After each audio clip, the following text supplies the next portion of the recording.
Straight ahead on CCX News, extra police presence in some Brooklyn Center neighborhoods. This comes after a string of home burglaries.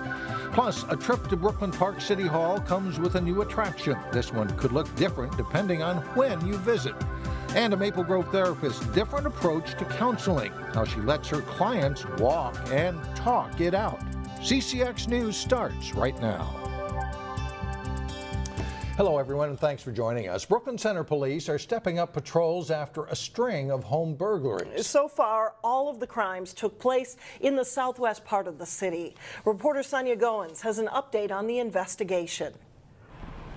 I'm Sergeant Coleman, Brooklyn Center Police. Nice to meet you. Brooklyn Center Police are making the rounds, going door to door. There's been quite a significant increase in this particular neighborhood with residential burglaries. Alerting residents of 9 home break-ins that occurred between August and now. Have you been made aware or familiar with the burglary trend that's been up in the neighborhood? The Brazen Bowl burglars committed their crimes during the day when most people were not at home. They see things that are suspicious or people that are out of the ordinary to call us on that. The crooks forced their way into the front doors, grabbing anything they could get their hands on. There's been small items such as jewelry, cash, and there was some other rare items that were also taken, some baseball cards, and we've had some electronics taken as well. Police say they have a few leads, but nothing concrete. The Hennepin County Crime Lab has also been brought in to process evidence at each of the homes that were burglarized in hopes that they'll find something that'll lead investigators to a suspect. So for now, increased patrols will continue to monitor the area.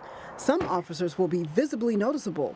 Others won't. I'm glad they're doing that. Neighbors say they'll have each other's backs as well. We look out for each other and watch each other's houses, especially if someone's going to be gone or if someone forgets to leave their garage door open or something like that. And I imagine that we'll just be doing that a lot more. In Brooklyn Center, Sonia Goins, CCX News. The Brooklyn Center Police Department is offering a $500 reward for information leading to an arrest and conviction. Well, there is an update on a suspicious device responsible for shutting down Hennepin Technical College 2 weeks ago. Testing of the device shows it could not have been detonated. According to police, whoever placed the device on the Brooklyn Park campus went to great lengths to make it look like a real pipe bomb. After the suspicious item was found, police evacuated the school and the Minneapolis bomb squad was called in to destroy it. Police continue to search for leads to figure out who put it there. No arrests have been made. If you visit Brooklyn Park City Hall or drive by it regularly, you might notice something new. City leaders gathered on Friday to unveil the new City Hall sign reflecting Brooklyn Park's updated logo and brand, which was changed a couple of years ago. The aluminum arches light up at night, and they were designed by Brooklyn Park resident Michael Haug, who also created signs for the Guthrie Theater and the Central Library in Minneapolis. The mayor says he thinks the sign fits the city's tagline, unique, united, undiscovered. When you come up here and you're looking for City Hall, you're going to not expect this sign, especially at night. I think, during the day it's a little different. At night, it'll shine very good. So people need to come see it twice, during the day and during the night.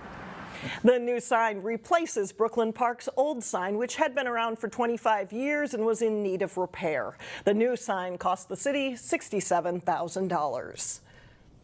A reminder for Metro Transit riders, bus and light rail fares increase on Sunday. Fares for routes will increase by 25 cents, and the fare hike also includes Maple Grove Transit and Plymouth MetroLink. Metro Mobility, which serves people with disabilities, will also have fare hikes. Those fares increase by 50 cents. The increases are the first since 2008. The Metropolitan Council says they are necessary to lower a budget deficit. Well, what's it like to leave one country under duress and enter another as a total stranger? That's the focus of a traveling photo display at Hennepin Technical and the Brooklyn Park Library. James Bowie's pictures are part of his When Home Won't Let You Stay pop-up exhibit. Bowie drove around Minnesota and the U.S. interviewing refugees to hear about their stories and experiences. Refugees are people who have fled their homes at the point of a gun. That refugees are not opportunists. Refugees are people who have had their life turned upside down and are looking for places to create anew. Bowie is hoping the photos will create conversations in communities so people can learn more about refugees in the United States.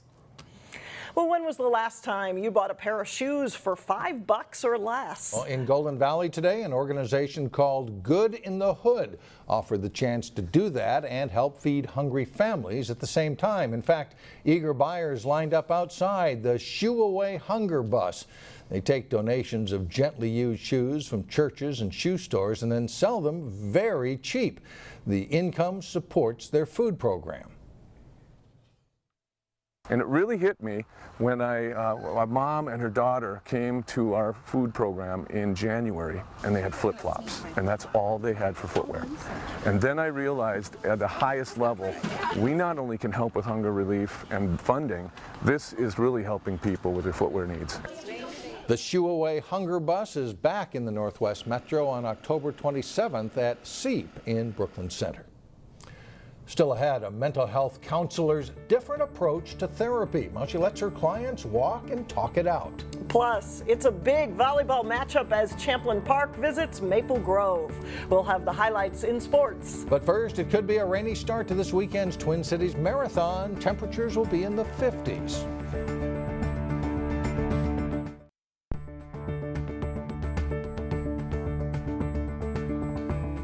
Keeping a police dog on the force is not cheap, but in Crystal, a canine officer named Rocco is partially funded by donations.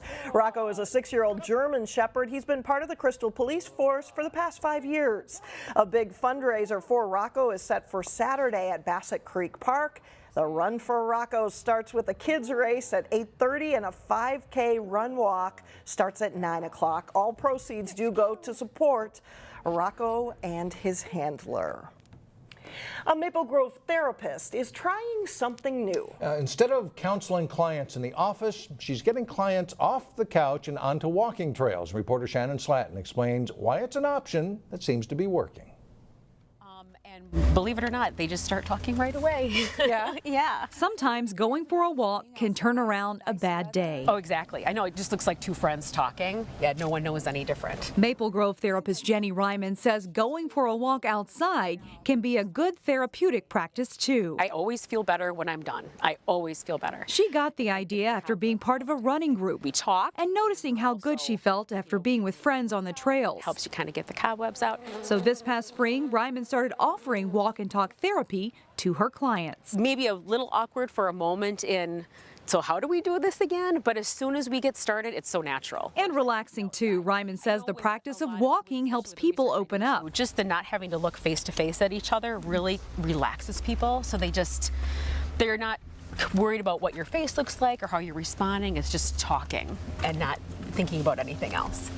Do you think the fact that it's kind of getting people moving and the blood flowing, does that factor into it too? Certainly, yeah. I mean, just exercise overall with the endorphins and what that does to get your body relaxed and kind of just unstuck. It really does help people just start to speak more freely. Walk and talk therapy has gained traction in metropolitan areas. It's been growing nicely. And Ryman says if it works for her clients, she'll keep hitting the trail. From not just a casual perspective, but a true therapeutic perspective, how it really had a good impact on the outcome, that they felt better. In Maple Grove, Shannon Slatton, CCX News.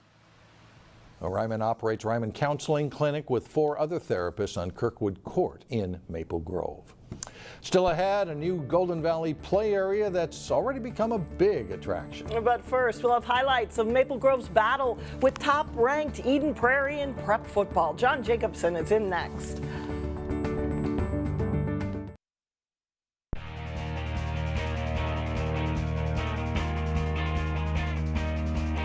I'm John Jacobson with sports. The Maple Grove football team started a string of 3 straight games against top 10 teams Thursday night. Maple Grove, the side as the Crimson play host to #1 Eden Prairie in a rematch of last season's state quarterfinals. Scoreless in the second quarter when Eden Prairie's Cole Kramer fakes the handoff. He keeps it on the bootleg. He'll break 1 tackle and goes 25 yards for a touchdown. And it's 7-0 Eagles at halftime. Third quarter, Kramer with a play action fake. He throws to Davis Jager in the back of the end zone for the score. It caps a long drive, and it's 14-0 EP. They strike again late in the third quarter. Grant Harstead slips through a crease, and he gets into the open field. Harstead goes 48 yards for a touchdown, and Eden Prairie breaks it open a bit. They lead 21-0 through 3. Maple Grove is not done. On a 4th down play, Evan Hull gets in for a touchdown. The Crimson pull within 21-7 with 8.5 minutes to play. But it's Eden Prairie scoring once more, and they hand the Crimson a 28-7 defeat. Maple Grove is now 3-2. After a first game thrilling win over Rosemont, Wayzata's found the going tougher. The Trojans faced another strong opponent as they hosted Lakeville North. The Panthers score on their first drive. Brendan Keebler rolls out, threads a pass to Rajan Nelson in the back of the end zone for a touchdown. Still in the first quarter, Keebler keeps it on the quarterback draw and follows his blockers in for a touchdown. Lakeville North grabs a 14-0 lead. The Trojans defense settles in. They'll get pressure on Keebler here. He rolls out, and Campbell Thomas steps in front of the receiver and stops the drive with an interception. And Wayzata creates another turnover and an even better spot. The Panthers deep in their own territory. The Trojans force a fumble. David Sandel scoops it up. He's brought down immediately at the 5. And then the Trojans will cash in. Marco Lopezio hits Charles Engdahl, hangs on as he's upended in the end zone. Wayzata was within 14-7. But the Panthers get another score with 2 minutes left in the first half to lead 21-7. They go on to take a 24-7 victory, Wayzata's 3rd straight loss. In volleyball, Maple Grove emerged this fall as a conference contender in the Northwest Suburban. The Crimson hosted perennial conference power Champlin Park. This one on the Crimson's home court. First set, and Skylar Gray's attack dug up nicely, but the overpass put away by Megan Pater for a Maple Grove point, and they lead 7-4. And then off of Champlin Park serve, a quick set. Zoe Brown to Annika Peeler for the kill. Maple Grove with a 25-22 win to start the match. In set 2, off of Maple Grove serve, Emma Schmidt sets to Sammy Hilly. Her attack down for a kill. 10-8 Champlin Park. Coach John Yunker's team continues to build on their lead. Schmidt to Jordan Stalpas for the kill. Rebels win 25-19, evening the match at a set apiece. Set 3, the attack comes from the left side, and Paige Hinsey, whose kill puts the Crimson up 14-12. But the Rebels rally. Izzy Ashburn delivers a laser serve for an ace. Champlin Park wins 25-22, and they lead 2-1. And the Rebels close out the match in 4. Hannah Prasky with a block here. Champlin Park wins 3-1. Rebels didn't panic after losing that first set. Whenever we're struggling, we call a timeout. We say we trust each other, make sure that we're all there for each other, look at each other, and tell each other we got the next one. We pick it right back up. So. The regular season in high school soccer ends at the end of next week. 2 District 11 rivals met up Thursday night as Champlin Park made the short trek across the river to play Anoka. Second half, no score. Champlin Park's Ahmed Owell taking the shot. The rebound comes to Kevin Arthur, who scores, and it's 1-0 Rebels. But Anoka gets 2 quick goals. Quinn Pott scores on the penalty kick for a 2-1 Tornadoes lead. The Rebels level it again. Manuel Gonzalez, the high arcing pass. And Arthur heads it over the defenders and in. That ties it up at 2 for Champlin Park. Teams play 2 scoreless overtime periods, and this game ends in a 2-2 draw. As we approach the end of the regular season in soccer, the Wayzata girls team continues to excel. After a win over Eden Prairie Thursday, Wayzata is now 11-0-2. They are ranked number 1 in the state poll and have allowed just 3 goals all season. There's a lot to like about how they played. We're really strong in defense right now. We haven't let barely any goals in, and we're attacking really well and finishing our chances. We've done a very good job defensively, and we've denied teams getting a lot of opportunities, and on the flip side, we've created so many opportunities and have scored obviously quite a few goals to boot. So, so far so good. Nice little move by as well as the Trojans have played this fall, they know that reaching the state tournament is no sure thing. Second-ranked Minneapolis Washburn is also in Section 6AA, and the teams have met in the past 2 section finals, with the Millers beating the Trojans last fall.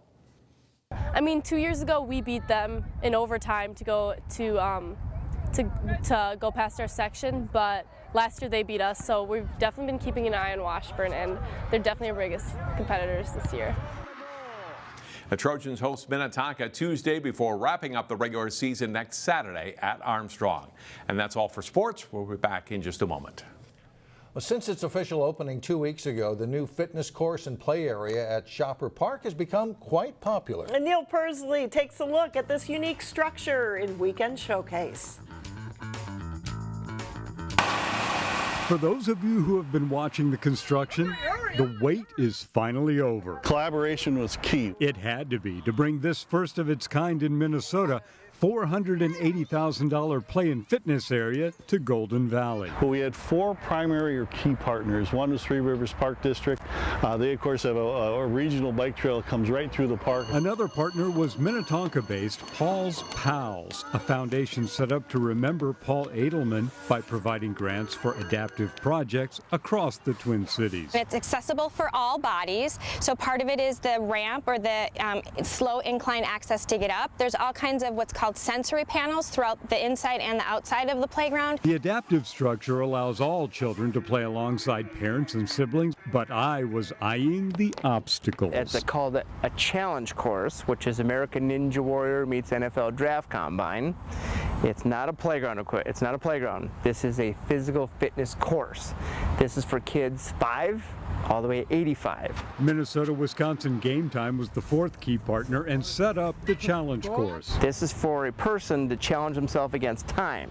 Like American Ninja Warrior, we've got a timer, and you can't cheat and take your hand off the bollard to start the time. You actually have to hold your hand on the bollard, and once it actually gets red, yellow, green, then you take your hand off and the timer starts. There's also a 40-yard dash with time sensors in the turf. Because the timers are in the ground, they're automatic and they're always here. That means you can come out and compete with a friend, or you can come out and compete against yourself and the clock.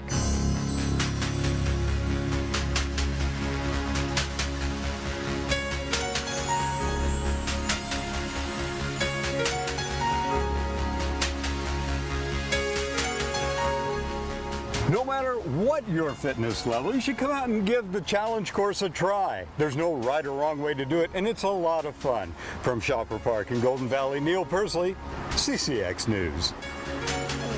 Still don't know which Neil won there, but the Golden Valley Rotary Club and the Golden Valley Foundation also contributed to the park. And that is a great park, open all year round, rain or shine, of course. You can race yourself. You can race yourself. He showed us how to do it right there. That does it for us. Thanks for joining us. And we'll see you back here again Monday, everyone. Have a great weekend.